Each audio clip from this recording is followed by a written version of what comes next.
Bonjour, auditeurs, auditrices,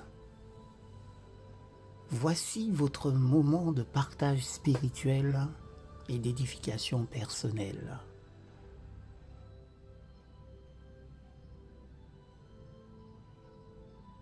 En date du 29 mai,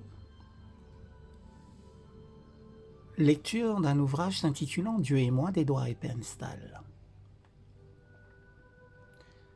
Matériel ou spirituel? Veillez à ce que personne ne soit profanateur comme Ésaü, qui pour un seul plat vendit son doigt d'aînesse. Hébreux chapitre 12, verset 16. L'histoire biblique des deux frères, Ésaü et Jacob, éveille parfois notre sympathie pour Ésaü, à qui son frère ravit par ruse son doigt d'aînesse. Cependant, il y avait dans le caractère d'Ésaü une faiblesse fatale. Avec insensibilité et mépris, il se défie de son doigt d'aînesse malgré son importance.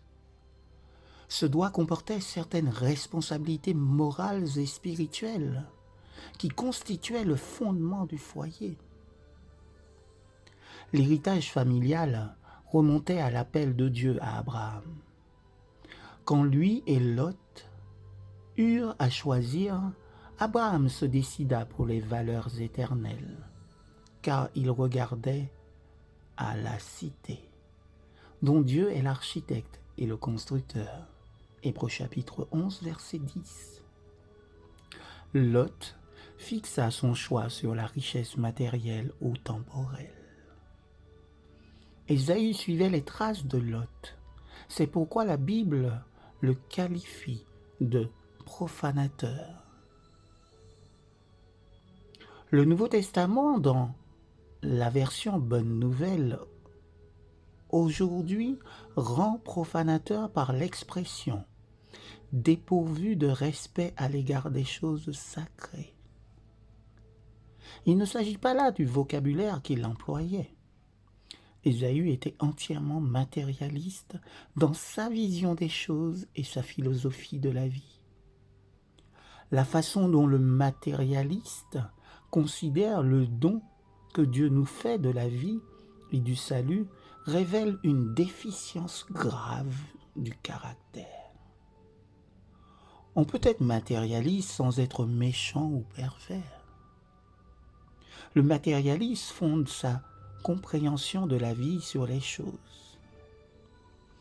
Il dit en fait à Dieu: « J'ai entendu et appris certaines choses sur toi, mais tu n'as ni sens, ni valeur pour la sorte de vie que je vais vivre. » Il n'y a rien de plus troublant que ce mépris du doigt d'aînesse spirituel. Il a pour résultat fatal l'aveuglement spirituel. Aussi longtemps que nous sommes matérialistes, nous ne pouvons pas entrer en contact avec ce qui est divin, ce qui est d'ordre spirituel. Nous connaissons tous l'épisode de la main qui écrit sur la muraille.